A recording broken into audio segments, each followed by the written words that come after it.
Buenos días, buenas tardes, o buenas noches. Hello, dear Professor Lucia. My name is Rosario Sorensen, and I will be um, doing my presentation about the heritage and indigenous language immersion. I decided to combine both. I noticed you had those separate in the assignment, but I found that there were lots of similarities. But so I wanted to look into both and compare a little bit of what they are. So, so just to talk a little bit to you about the introduction, as I mentioned, the dual language immersion umbrella that we saw in the article by Christian last week shows heritage language immersion, not necessarily including indigenous in that as its own section. But I thought since they share the same, I just grouped them together. And although under the DLI umbrella, heritage and indigenous dual language immersion share, as I mentioned before, a different section, I like to mention the differences between them and also why they are different in what it's based on context, the audience that they are targeting, and the goals that each of the programs have. So as I present, I will go into more detail for both. But first, I like to share with you one of the quotes that I really liked about heritage. I would say, well, in this case, this article was about about language. What do you lose when you lose your language? By Joshua Fishman. And that quote says the sanctity, it talks about the sanctity of language, and that is actually definition. Oh, yeah. So before it talks about myths, and it says, well, that's actually the definition of myth. Something that you hold on to because it is so important, that you hold on to because it has an importance beyond its truth. And I like that quote very much, and maybe it will make more sense as I keep on presenting. So, what is the definition of the dual immersion model? And I was talking about both. So, in the same article by Christian, Donna Christian, she says students have a strong cultural and linguistic ancestral ties with the language, with the heritage language, which is a minority language in the broader society. And I think we have talked, or you have mentioned this in classes, in previous lectures. And I feel like it really brings um, both the heritage language and the indigenous language because of these ancestral ties and the importance of culture. And I would say in connection with family and heritage and culture. So again, as I mentioned, in the indigenous dual model, the typically refers to an educational or linguistic model that supports two languages, one of which is an indigenous language. These models aim to preserve and promote the use of indigenous languages alongside a dominant or national language. The goal, which we'll talk more about later, is often to ensure bilingual fluency, cultural preservation, and linguistic revitalization, if I pronounce it better. I don't know which one. All right. So, one of your questions was, what types of students participate in each model? So that's where I found a little bit, kind of tried to separate them. And with the heritage learners, I saw that students that have a connection to a language that is not dominant in the region, I mean, this also holds true for indigenous, but but it also shows that students are usually descendants of immigrants, and might not be fully proficient in their home language. So they might have learned it, as we learned before, in their home at a young age, but they haven't had that level of achieving that fluency and academic ability to speak it.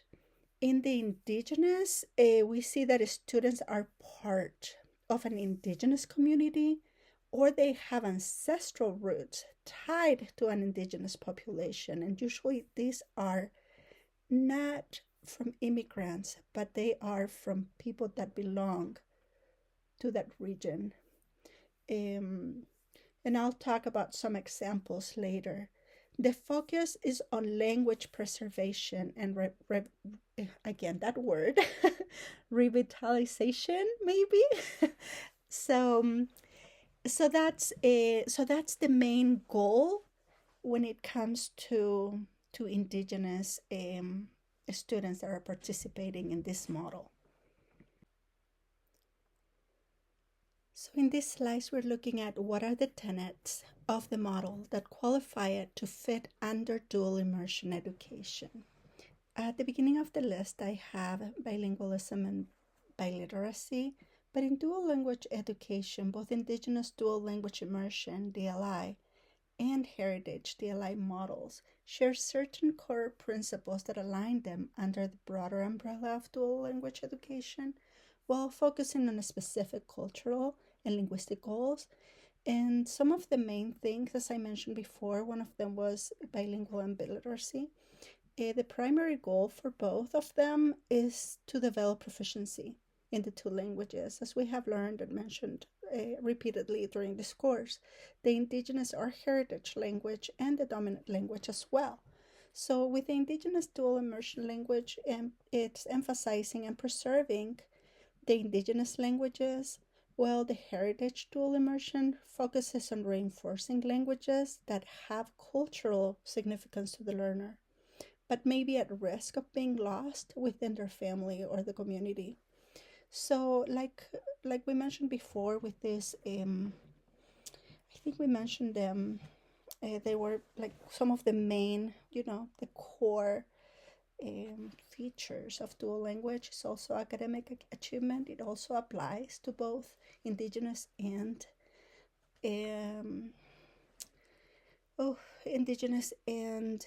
heritage dual immersion, because both models strive for high academic standards in both languages. Students are expected to perform at above grade, well, either or above grade level in the context areas such as math, science, and social studies. It doesn't really matter in which language they're learning it. The instruction of these programs is balanced to ensure that students achieve content mastery in both languages. And next on the list, I have cultural competency and identity. And there is a strong focus on both cultural identity and competency, and it's central to both models. In the indigenous dual immersion, the program embeds indigenous cultural values, traditions, and also the worldviews into the curriculum to make sure that the students are not only learning the language, but are also learning and understanding and living the culture, which helps them have a greater sense of pride and identity within their own indigenous communities. With the heritage dual immersion, it also does this. It's very similar because it also promotes that cultural awareness and pride by helping students reconnect with the language of their ancestors as well. Often is associated with immigrant or also minority communities. The other core feature that also, it's another tenet of the language education for indigenous and I don't know why I keep getting stuck. Indigenous and heritage programs. It's because they operate under that same additive model, the same principle of bilingualism, meaning that the second language is added without diminishing the value of the first language. So students are encouraged to maintain their home language while gaining proficiency in the dominant societal language. That approach counters the subtracted bilingualism, where the learners of the language were losing proficiency in their native or heritage language as they were assimilating into the more dominant language. So it does the opposite, which is to increase both and have it equally. Another one that I have in this list is social cultural integration, and that the model also integrates that aiming. So there is so there's the bridge communities and foster the understanding between the different linguistic and cultural groups. For example, with Indigenous, it focused on integrating the Indigenous knowledge system with mainstream educational standards, while heritage dual immersion helps heritage learners appreciate and reclaim their cultural heritage in a contemporary setting. So the next one I have on my list is the equal language allocation. In both models, the allocation of time that is spent learning each language is typically balanced. So the goal is for students to receive kind of the same exposure to both languages, so they develop fluency in each. That balance may be 50-50 or 90-10. Usually there's more time initially dedicated to the target language, and as the students advance in their grade levels, then it kind of changes to 50-50 or a little bit different once they get to high school, to their secondary education. For both, the long-term commitment is important. In both, heritage and Indigenous language, it requests for students to stay, try to have that exposure for several years to be able to have the maximum effect. And then the next one in my list is family and community involvement. And that one is one of I would think is a very important part of it. The DLI program really recognizes the importance that both Indigenous and heritage models have that community involvement in language learning. For the Indigenous dual immersion, elders and community leaders are often an integral part to the program. They can help by contributing their knowledge and reinforcing the use of the Indigenous language in everyday life. In the Heritage Dual Immersion program, the family members are encouraged to speak the heritage language at home and participate in cultural activities that strengthen the students' connection to their heritage. This can be done at different cultural events, and usually schools help with that. So some of the similarities between the two are the balanced instruction. The instruction usually occurs in both languages with equal emphasis. So it's, as I mentioned before, kind of that 50-50, helping students become fluent in both. They both focus on the cultural relevance, things that are important that integrate cultural values into the curriculum to ensure that students can be developing a strong cultural identity and awareness of who they are and their heritage. So that's probably some of the main things, some of the main tenets on this section that I would mention. So moving to the next slide. Let's see here. So what is the goal of the model? Well, I would say there are several goals in here. As I mentioned before, with bilingualism, there is obtaining proficiency, but that's not only bilingualism, but also being biliterate, for students to have that opportunity to really develop academically and be competent. Cultural competency is another important goal. And that I would think is shared between the two, but something that sets the Indigenous DLI program apart is the revitalization. And that's just to be able to have language available for future generations, for them to be able to have that culture and knowledge. With the Indigenous DLI program, it's more about cultural preservation, and it usually helps those endangered languages. Um, so, but in the case of the heritage dual immersion programs, they also serve very well immigrant communities trying to maintain and strengthen the connection to their language and culture as they strive for bilingualism. So, where geographically can the models be found? The DLI programs can be found in Canada, as we have read and learned at the beginning of the semester with this class and the lectures we have done. There are several in the United States, especially here in Utah, which is quite a big deal. I would say it's very, very prevalent. And there's where children of immigrants are learning about the program. And one of my papers that I read was Cherokee. I'm sorry I didn't follow up with a little more on that, but I kind of ran out of time. And then the Hawaiian dual immersion program that we also read in one of the papers from the Washington Post that talks about that, about making a strong comeback. And that's a program that started in the 1980s, and they did some work in the preschools, elementary, and secondary levels. That's and also it's mentioned in the article by Donna Christian, where students were learning their Santos language with the purpose of revitalizing it, bringing it back to life. Some of the other examples, or some of the other places that I read this week, was in Ireland, in the article that is Irish Medium Education in Ireland, the language and education. And also in one of the, I don't know if I said this already or not, but what do you lose when you lose your language, by Joshua Fishman. It also mentioned it mentioned also Ireland there, but the Catalan immersion program, and the DLI program in the Basque country in Spain.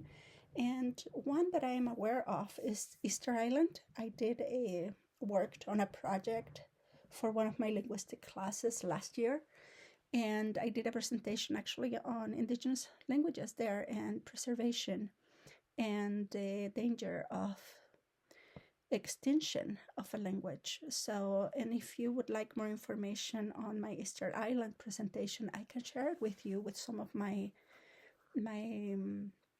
the references that I have for it. So let me know if that's something that you would like to look at. I'll be happy to share it with you. So what are some examples of this model? And I think I already mentioned, like, one example is in Ireland. One thing I liked that I was reading about in the article by Fishman was that he mentioned that children that were going to a store, the little boy that was talking to his sister and in English, and the store clerk told him, well, why don't you speak in Irish to her? And they were surprised, because they didn't realize that Irish was for speaking, not just for learning and at school. So I think it was an interesting take on that, and to see how children see language. So nationally, we have Hawaii, and it did mention also in the article that because of laws that were quite prevalent in the past, like English only, they had that language lost and almost extinct, and now they have been working on bringing it back, revitalizing it. I'm going to keep trying that word until I get it, maybe someday. And then locally, I think it's where we see it very prevalently here in Utah. And when I was looking, it says that there is the Navajo language. I'm not aware. I wasn't aware of it. I have to look more into it. And the program provides the students with the opportunity also to learn English as a second language. I mean, not as a second language, but English and a second language, such as Spanish, French, German, Portuguese, Chinese, or Russian. I would think most of the Most of the heritage speakers are probably in the Spanish dual immersion program. I was also doing Portuguese. I've seen personally. I did an internship for the dual immersion program last semester at West High, and it was really interesting because they had students that were in the program since they were in first grade with their peers, and their peers were, I mean, a big mix. Some heritage students, but also some boys that or students that didn't have, well, that didn't seem to have at least heritage, um, that were part of of that group. But they were also students that had just moved into the country, and they were immigrants, and they were either in juniors or seniors, and they had that opportunity to be in the dual immersion program as a heritage speaker, and having that opportunity to keep learning academically at a higher level while they are learning English as well. So that was a nice thing to experience, to witness. And then I did some work also at some volunteer work with one of my Portuguese classes, and I did see the dual immersion program in one of the schools too. I believe it was Lehigh, if I remember correctly, a couple, 3 years back. So, so those are some of the examples for the model of dual immersion for heritage speakers and indigenous. The next question you had was, what other information is pertinent to understanding each dual language education and immersion model? And so the first thing I put in my list, I'm sure there's quite a lot more, but what I put in my list was language status and context. And for that, I think that the heritage language has to have a strong presence in the communities, but could also still be under threat because of societal pressure to assimilate to the dominant language. And that's something we see here quite a bit. I think there are families that come to the United States, and they do not have an interest in enrolling their children into dual immersion programs because they want their children to assimilate into the dominant language.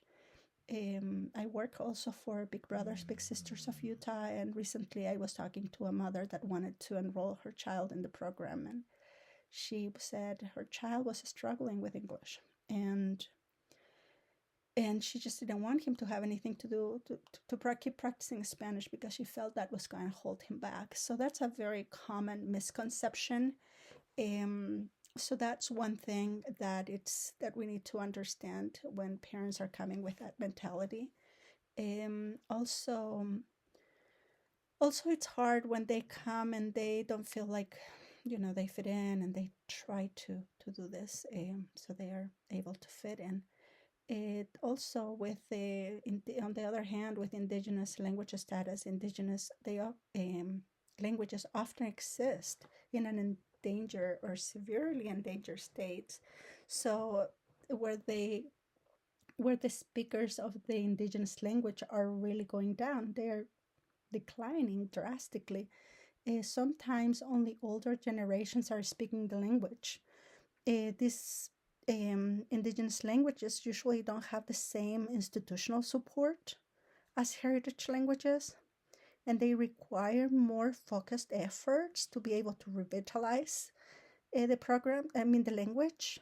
And then I think the other one I have in here is revitalization and maintenance. I believe it's important, and that's one, as I mentioned before, from that article from Joshua Fishman. He speaks about it too, about trying to maintain it, and that's if they can make an effort to at least be trying and working on it, even if it's baby steps. So community and cultural connection, that's a big one. I think he also mentions about grandparents talking to their grandkids, and I think in his conclusion he talks about how you can learn the best laptop is actually having a child on the lap and talking to them and speaking and reading to them. So along that, I really like a quote he had on his on that article. And it says creating a cultural space is very important for a language if it is to become competitive within its own culture. And I think that's something that we see when it comes to languages in heritage and indigenous. It's that a space where there is this competition within cultures and languages, and it doesn't need to be there. It doesn't need to be that way.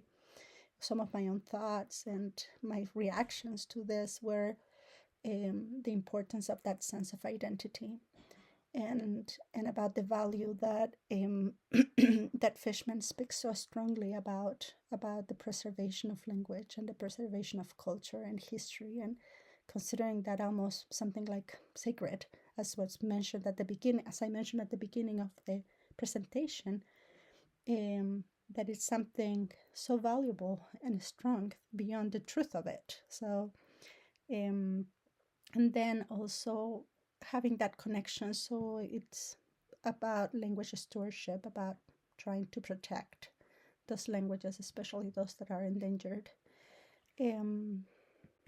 So with my conclusion, again, quoting Fishman was probably my favorite article I've read so far in this class. What do you lose when you lose your language?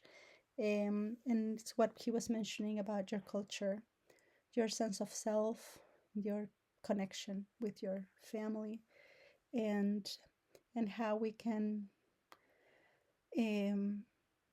do better would be by developing that positive ethno-linguistic consciousness, that sense of sanctity, and that sense of sanctity is what I have been referring to throughout this presentation, the sense of kinship, that closeness that you get through language. It can be heritage speakers or indigenous speakers, by having that sense of having a conversation with your elders, your family, and something that is yours, that belongs to you, and the sense of moral imperative, that commitment of maintaining and preserving the language. So that is my presentation for today. And I did record this for the third time because when I uploaded it, I realized that it had erased or not kept the rest of it. So hopefully this time it's all there. So thank you for your patience and for what you are choosing for us to read. I have been enjoying the readings, so thank you for the selection you have. And at the last slide are my references, and then if you have any questions, please let me know, and I really hope this time this works. Thank you. Bye bye. I hope you have a great night, morning, or evening whenever you're listening to this. Bye bye.